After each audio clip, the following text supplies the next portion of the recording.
कहिलेकाहीँ तपाईहरुको कोलमको विभाजनबाट पनि क्वेशनहरु आउँछ, क्लासिफिकेसन अफ कोलम। अब हामीले चाहिँ क्लासिफिकेसन अफ कोलम भनेर हेर्छौं।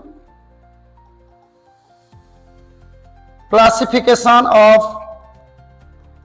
कोलम। अब कोलमलाई हामी डिफरेन्ट वेमा चाहिँ क्लासिफाई गर्न सक्छौं। त्यही भएर एक्जाममा पनि तपाईहरुलाई चाहिँ केही क्वेशनहरुमा चाहिँ इन्डिकेट गरेको हुँदैन। इन्डिकेट गरेन भने के को आधारमा क्लासिफाई गर्ने भनेर तपाईहरुले आफैले बुझ्नुपर्छ।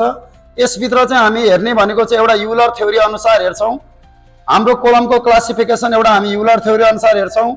एउटा चाहिँ हेट्रोजिनियस मटेरियलको लागि हेर्छौं। हेट्रोजिनियस भनेको हामीले के बुझ्छौं त आरसीसी कंक्रिट र डन्डी भएको भोल्युमकै अलगमा सेम छैन भने हेट्रोजिनियस, सेम कम्पोजिसन छ भने होमोजिनियस, र एउटा चाहिँ हामी होमोजिनियस भनेर हेर्छौं। अब होमोजिनियस भनेको हाम्रो लागि के हो? स्टिल हो। त्यही भएर हामीले यो तीनटा मोडमा चाहिँ बसेर कोलमलाई क्लासिफाई गर्छौं।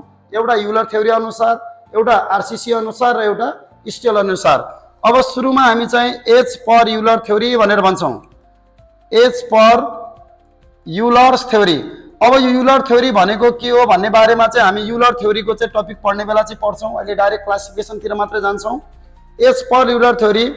अब यसमा चाहिँ हामीले if the ratio of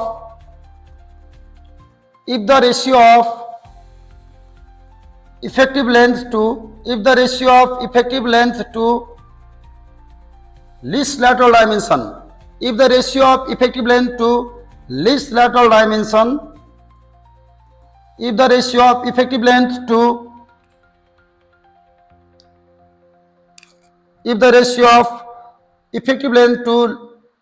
least radius of gyration, least radius of gyration is less than or equal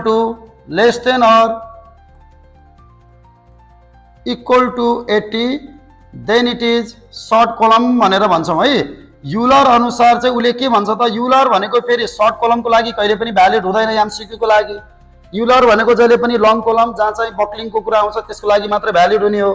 त्यही भएर युलर अनुसार चाहिँ यदि लेम्डाको भ्यालु चाहिँ तपाईको लेम्डाको भ्यालु चाहिँ 80 वा 80 भन्दा कम छ भने त्यसलाई हामी शॉर्ट कलम भन्छौं। अब लेम्डा भनेको चाहिँ के हो? Slenderness ratio. लेम्डा भनेको स्लेन्डरनेस रेशियो। यो स्लेन्डरनेस रेशियो भनेको चाहिँ के को रेशियो हो त? Effective length by least radius of gyration, least radius of gyration, जसलाई चाहिँ हामी आर मिनिमम भनेर नोटेसन गर्छौं। Effective length by least radius of gyration. अब यो अनुसार हामीले चाहिँ यसलाई चाहिँ लेख्न पर्यो भने चाहिँ lambda is less than or equal to 80 छ भने हामीले के भन्न पायौं त? शॉर्ट कलम भन्न पायौं। अब शॉर्ट कलम भनेको के हो, लङ कलम भनेको के हो भन्ने कुरा पनि विस्तारै बुझ्दै जान्छौं। अब यसैगरी सेकेन्डमा if the ratio of effective length to least lateral dimension, if the ratio of effective length to least radius of gyration, least lateral dimension चाहिँ हामी आरसीसी को लागि युज गर्छौं। यसमा चाहिँ हामीले जनरली हेर्ने भनेको रेडियस अफ गायरेसन अनुसार। If the ratio of effective length to least radius of gyration is greater than 80 and less than or equal to 120, then it is long column. अब युलर फर्मुला भ्यालिड हुने भनेको जहिले पनि के को लागि हो? लङ कलम। त्यही भएर एउटा हामी नोट भनेर लेख्छौं। यो हामीलाई एमसीक्यूमा पनि काम लाग्छ। नोटमा हामीले के लेख्यौं त? युलर थ्योरी चाहिँ के को लागि भ्यालिड हुन्छ भनेर एक्जाममा आयो भने Euler theory is valid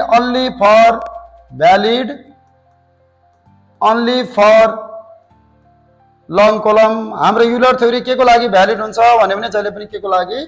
long कलमको लागि। यसको पनि हामीले हेर्यो भने हाम्रो लेम्डाको भ्यालु 80 भन्दा ठूलो र 120 भन्दा सानो छ भने हामीले के भन्यौं? लङ कलम भनेर भन्यौं। अब यसमा चाहिँ केही टर्महरु युज गरेको छ हेर्नु त। हामीले लेम्डा लेख्दै गर्दा के गरेको छौं? यहाँ इफेक्टिभ पनि गरेको छौं,